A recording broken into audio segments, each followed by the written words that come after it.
Loader for Life here, bringing you guys a brand new archetype analysis. Oh god, it's been a forever.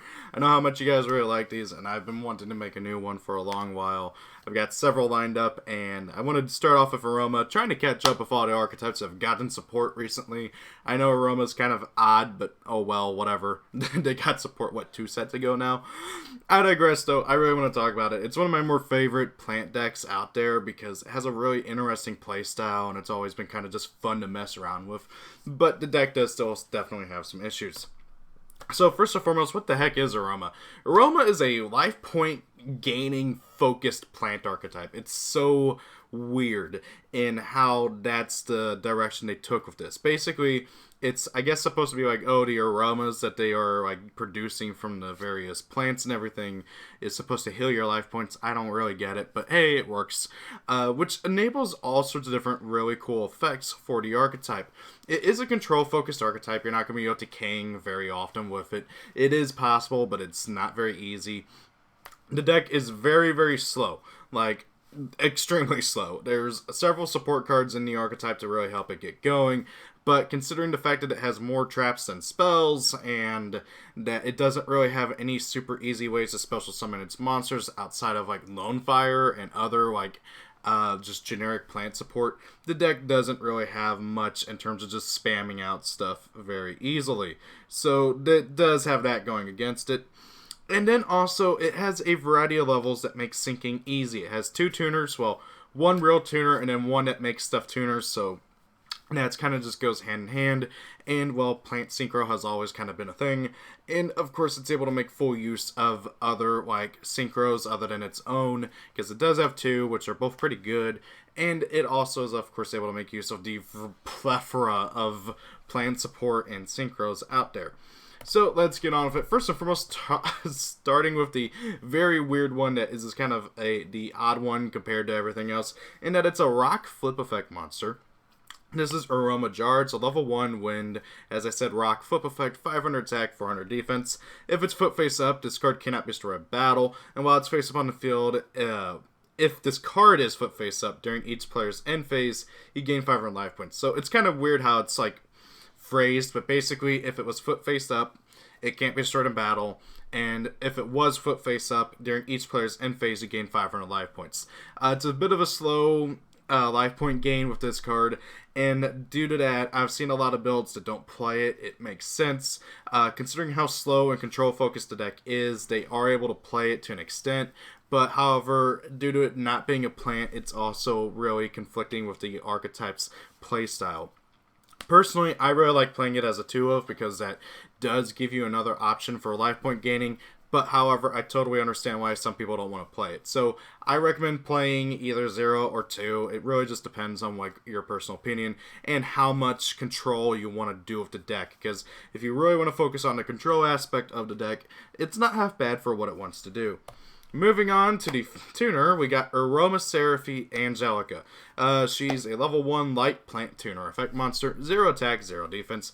During your first turn, you can discard it and target 1 Aroma monster in your graveyard, and then you gain life points equal to that target's attack.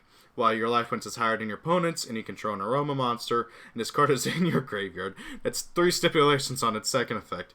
You can spell summon this card, but banish it when it leaves the field. You can only use each effect of Aroma Angelica once per turn.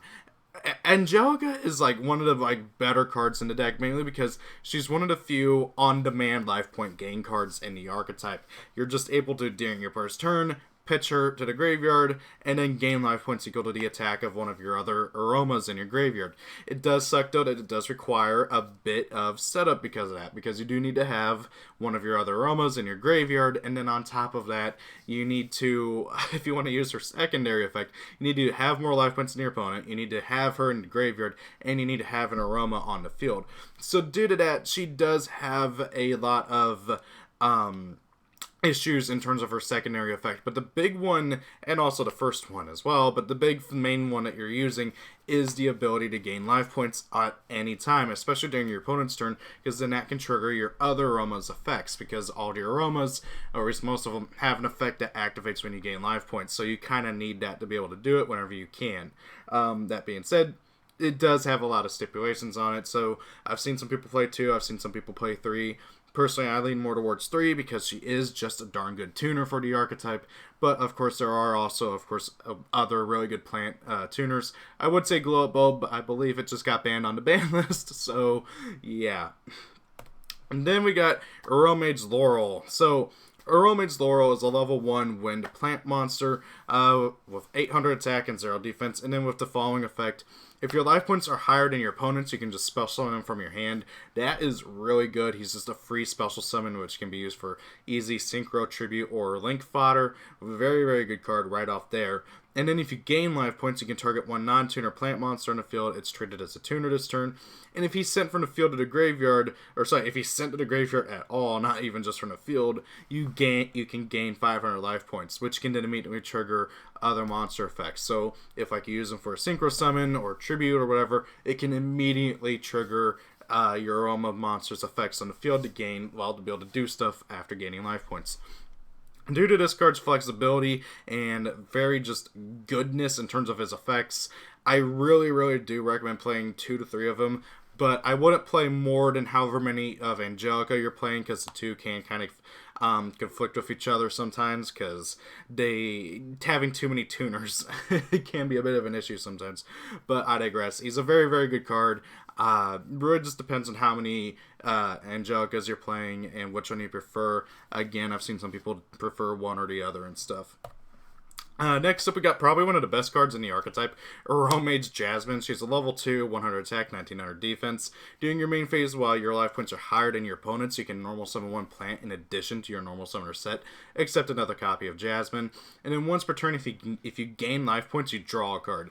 And that's not a hard once per turn. If you have multiple Jasmines on the field, you can draw anywhere from 1 to 3 cards, and it's really, really stupid.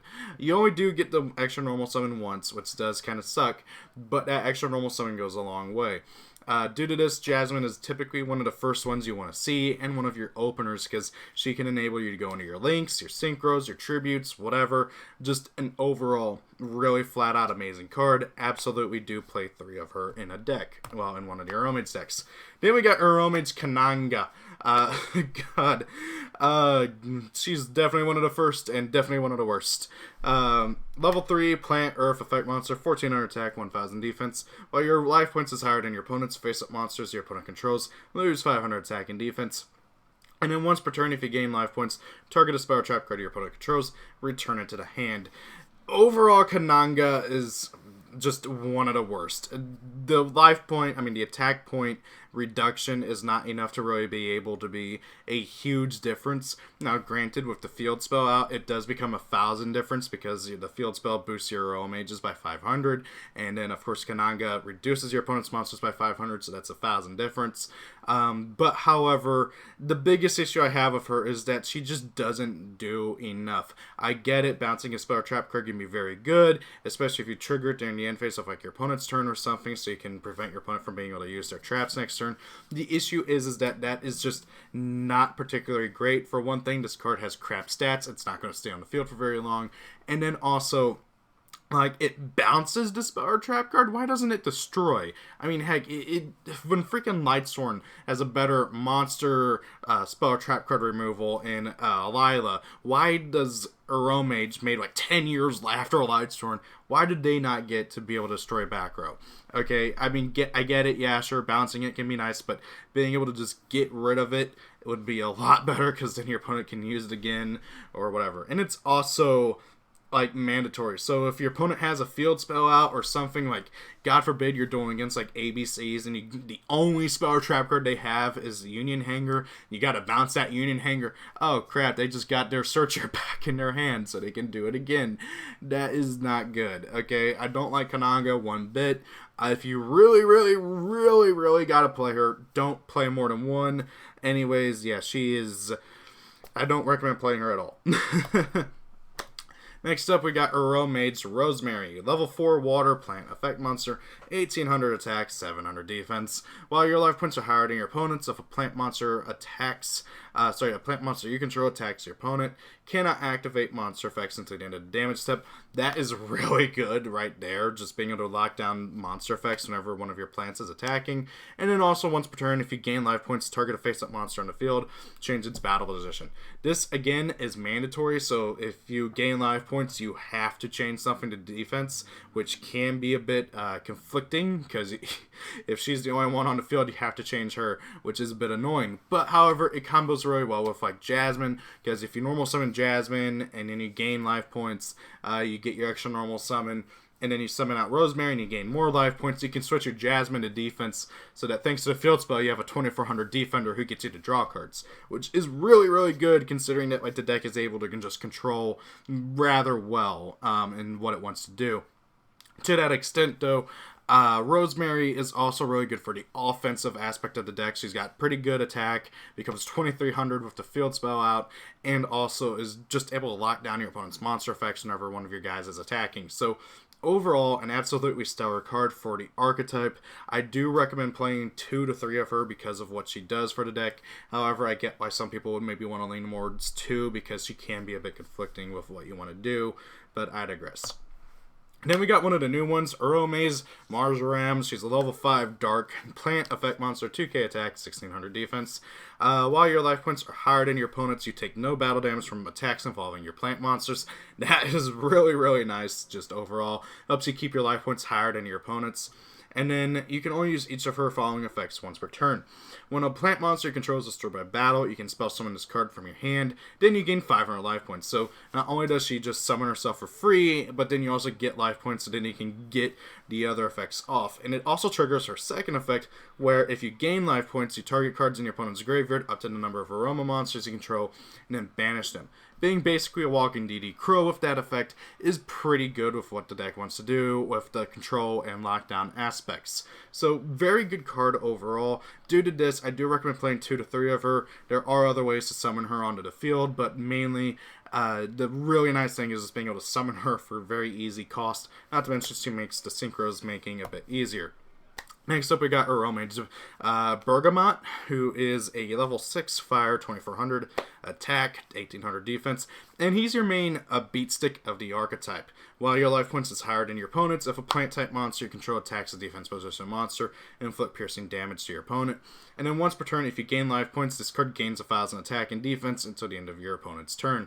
So the really nice thing is that this just is able to jack up to 3,400, 3,900 with the field spell out. So therefore, you have your big beat stick for going for damage.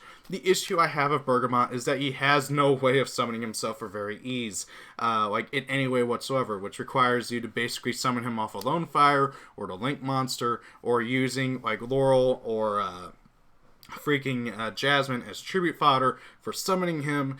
And so therefore, while yes, he is kind of sort of the main deck boss monster of the Archetype, and for a long time was the boss monster of the Archetype because they didn't have an extra deck for a while, he's just kind of okay. Due to that, I recommend playing, if you're going to play him at all, play him as a one-of for being a beat stick and going for damage, which again, the deck is just not able to do very well without him. But however, you can totally play without him and just be fine. Moving on, we got the extra deck starting with Aroma Jasmine, who's a Link 2, 1800 attack, and if you played any plant deck in the past like year or two ever since she came out, you probably know how good this card is. It needs 2 plant monsters to go into, has the best arrows a Link monster can have, down left, down right. And if your life points are higher than your opponent's, discard any plant monster it points to cannot be destroyed by battle.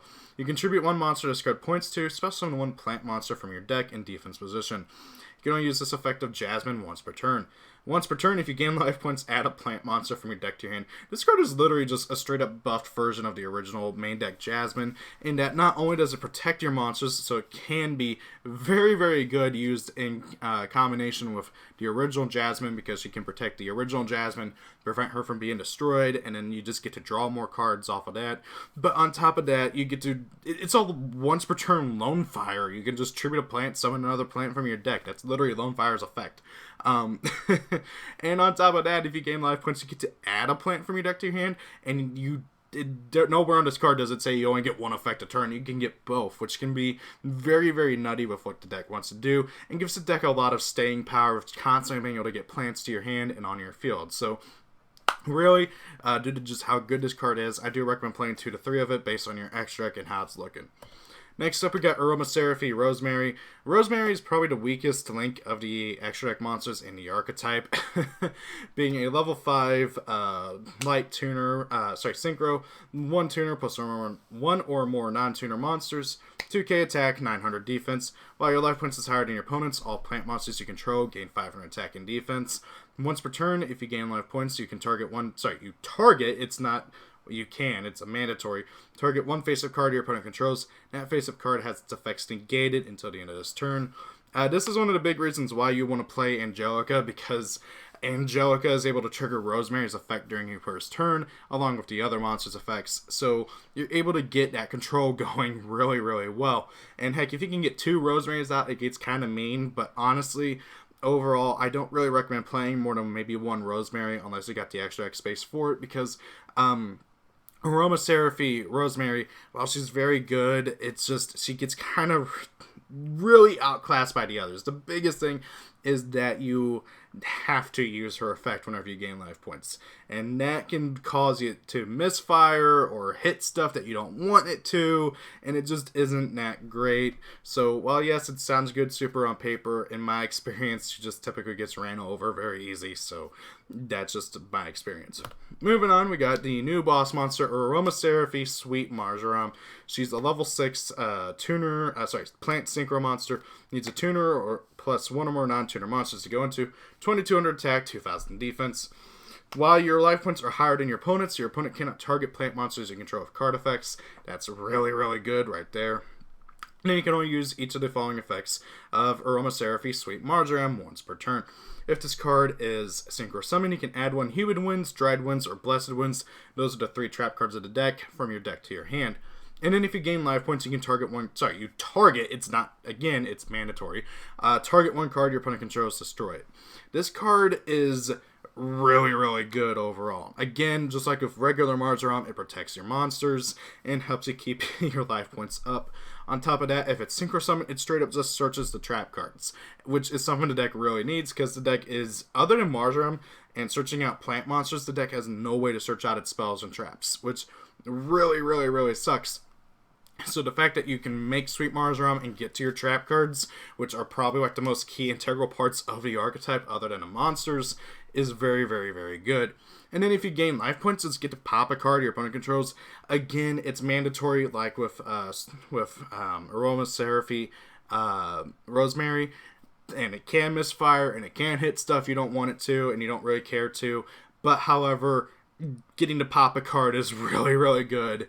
And honestly, if you can get both out, it just results in some really stupid control power that you can get, along with if you happen to have Dried Winds face down as well. So yeah, so I do recommend playing 2 of her. She's a bit easier to make than Rosemary, so there's that as well. But I digress. Moving on to the spells, we got Aroma Garden. This is the field spell of the Archetype. Once per turn, if you control an Aroma monster, you can gain life points. So you can gain 500 life points. Also, all monsters you control gain 500 attack and defense until the end of your opponent's next turn, even if this card leaves the field. If a face-up Aroma monster you control is destroyed by battle or card effect and sent to the graveyard, gain 1,000 life points. So the first effect, just being able to just on-demand get 500 life points, is very, very good. It's very important for this deck, because the deck really just needs to be able to just pop off life points whenever it can get a chance to. And then also it buffs your monsters until the end of your opponent's next turn, which is very, very good as well. And then on top of that, if one of your Aromas does get destroyed, you gain 1,000 life points. And then not only is that a crap ton of life points, but also that can trigger their effects and be able to get stuff going. Very, very good card overall. I absolutely recommend to play 3. Next up, we got Aroma Gardening, one of the new support cards of the Archetype, and a card I'm not the biggest fan of. It's a continuous spell. If you normal summon or spell summon an Aroma monster, except during the damage step, you can gain 1,000 life points. When an opponent's monster declares an attack while your life points are lower than your opponent's, you can special summon 1 Aroma monster from your deck. You can only use each effect of Aroma Gardening once per turn. My biggest issue of Gardening is that, again, it's not searchable. Okay? Again, other than the traps, you cannot search these. And heck, even then, the traps are only searchable through the Synchro, the better one. So that means that this deck, you have to hard draw this card, and that's not good. Okay, yes, it can trigger your stuff right away. It can spell summon a dude from deck and everything whenever an opponent's monster declares an attack, but that's slow. That is way too slow, and it's very easy to negate. And your opponent's not going to declare an attack if you have this out, and then they know that they're going to declare an attack. You're going to get Spell Summon Aroma from deck. Then you're going to gain 1,000 life points because you summon an Aroma, and that's going to trigger its effect. They're not going to be that stupid to do it. Okay, it's just not going to happen. So really, in all honesty, this card, if it was searchable, I'd maybe recommend playing one of it. But right now, I can't recommend playing it at all. If you really, really, really want to play it, play 2 so that you can see it enough, thanks to the draw power from Jasmine. But however, other than that, I can't recommend playing it. I played this card at 2, I played this card at 3. I never saw it, and I never saw enough use out of it. So, yeah. Moving on to the traps, we got Humid Winds. This is a continuous trap card. You can pay 1,000 life points, add 1 Aroma monster from your deck to your hand. Just right off the bat, searching power right there. If your life points is lower than your opponent's, you can gain 500 life points. Which, again, life points on demand, because it's a trap, it's spell speed 2. You can do it whenever you want. And then you can only use each effect of Humid Winds once per turn. This card is just outright really good. I recommend playing 2 to 3 of it right off the bat, because you need to be able to get to it, you need to be able to search it, or you need to be able to draw it, because this card helps you get deck rolling a lot easier as well. Moving on, Dried Winds. This is one of the other big control aspects of the deck, because this card is pretty mean. It's, again, a continuous trap card. If you gain life points, target one face-up monster your opponent controls. Again, it's mandatory. Destroy it. If you control an Aroma monster and your life points is at least 3,000 higher than your opponent's, you can pay life points equal to the difference. Destroy face-up monsters your opponent controls whose combined attack is less than or equal to the life points you paid to activate this effect. You can only use each effect of Dried Winds once per turn. So not only is it just a pop on anytime you gain life points, but if you happen to have 3,000 or more, you can just equal out your life points to your opponents and then destroy everything they control. Because with 3,000 the difference at least, most of the time you're going to be destroying everything they have. And it doesn't target, which is really, really good for that second effect. The first effect does unfortunately target, which is a bit annoying, but I digress. It's a very, very good card overall and helps really just add to the control aspect of the archetype. Then we got the other new card, the new trap card, Blessed Winds. It's again a continuous trap card, and it has 3 effects this time around. You can only activate 1 of them per turn. You can't get all 3, which does kind of suck, but I digress. First effect, send 1 plant monster from your hand or face-up field to the graveyard to gain 500 life points. That you're probably never going to use. Target 1 plant monster in your graveyard, shuffle into the deck, then gain 500 life points. That's more like it. Recursion and getting the gain life points. Or you can pay 1,000 life points, spell summon 1 Aroma monster from your graveyard. That's the other really good one. You're mainly using the second and third effect, because with the second effect, you just gain life points on demand, recur your dudes, good to go. With the third effect, though, you pay 1,000 life points, summon an Aroma from your graveyard, and again, because this is a trap, you can do it during your player's turn. This card is just straight up amazing for the archetype and gives the deck so many more options with what it wants to do. The fullest effect does come up like once in a blue moon, but for the most part, it's just not very useful compared to the other 2. So, like, really, the fact that this card is a foolish, kind of sort of small Avarice, and a Monster Reborn all in one card for a deck that desperately needs it, I can't recommend playing any less than 3. Maybe 2, like with the others. Like maybe you could go 2-2-2, which is probably like a better lineup in all honesty, because that gives you more time, like more space to play other traps. But I digress. This card is really flat out amazing. You're going to want to play at least 2 of each of these for sure. It all depends on your build and what other traps you want to play in the deck. And that's Aromas in general. Aromas are a really interesting, albeit slow, and definitely in need of more support archetype. And it has some decent control options to it. You can play other trap cards in the deck, like Paleozoic Dynamiscus, good old Solemn, Solemn Brigade, Judgment Strike, and Warning. You can play the others, like oh god, what was it called? Lost Winds, stuff like that. It has a lot of stuff that's going for it. Not to mention it has a plethora of plant support from, I would say Glow Up Bulb, but it's got Band, if I remember right. And then you got Lone Fire Blossom, Giga Plant, all that other stuff. It has so much that's going for it. The biggest issue with the deck is that it just doesn't have enough staying power. It really needs to be able to control the board and go for an OTK or push in for little chunks of damage here and there, but it just doesn't have that going for it. It doesn't have a lot of oomph to it. I feel like if it had more extract options, like maybe more Aroma Seraphies, maybe another Link or something else like that, it'd be a lot better. It also just needs more spells and traps and ways to search those spells and traps, because the deck right now has 5 spells and traps, and one of them's outright garbage. And then the others, like, you need to play as many as you can so you can get to them as easy as possible. And they just don't do enough for the archetype as a whole to be able to make this deck a good rogue deck. So I would really like to see more spell and trap cards, and also, like, just with general more utility effects. You know, like maybe a quick play or something. Why are they all continuous? But I digress. What do you guys think? I really want to see a spell and trap card searcher and more spells and traps. I feel like the monster lineup is mostly good. It just needs more extra monsters. And honestly, it might end up being a pretty good rogue deck overall if it gets a bit more support. But I digress. What do you guys think? Thank you all for watching. Have a great day. If it's your birthday, happy birthday. And see you all later. Peace out. Thank you all for watching the video. Have a great day. If it's your birthday, happy birthday. Rate, comment, and subscribe. And see y'all later.